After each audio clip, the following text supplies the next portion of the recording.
Башир Джаутханов сумел впечатлить судей на чемпионате Европы в Москве. И это несмотря на то, что у него была тяжелая травма. Но сильный духом и телом атлет преодолел боль и трудности. Завоевал 2 золотые и 1 серебряную медали. Соперников было очень много, турнир был хороший.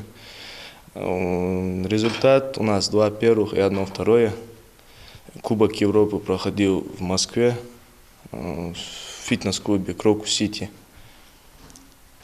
Сам ты сколько поднял? Сам жим лежа результат 140 кг, становая тяга 165 и приседания 140 кг. Упорные тренировки, воля к победе и огонь в глазах, составляющие успеха любого спортсмена. Эти качества отличают и Магомеда Хадзиева. В этом зале, который открылся совсем недавно, он младше всех, но уже чемпион Европы. Последний чемпионат Европы в Питере. Результат еще первый раз 2 бой, 3 боя. Становой 170, жимме 100 и приседание 135. Физическое состояние подготовки нормальное, готовить дикту, тунго русами тренер сур русский, цара, грамотно готовить, туган кера козма тренировки, травму шамаш хугатч. Кеш жуа турнир мала результат да безум был жуатир. Чемпионат мира есть, ханчика приехали, результат 3 боя, стану 200, жимме 120, приседи 160, ваши это лезли было. Мало метика безум был жуа. Первый. У нас зал молодой, только открылся. Уже есть результаты хорошие. Дал Эндели в дальнейшем еще будут хорошие результаты.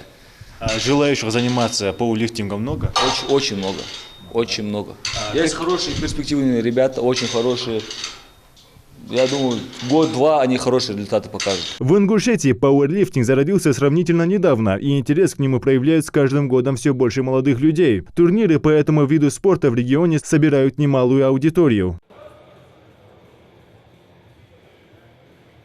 Пауэрлифтинг базируется на 3 упражнениях – жим лежа, становая тяга и присед. В соревнованиях побеждает тот, кто поднимает самый большой по сумме упражнений вес. Стимул есть, физические возможности на высоте. Наши ребята оказались в числе первых в Европе, но порой им не хватает материальных средств на полноценные сборы, да и для участия в турнирах.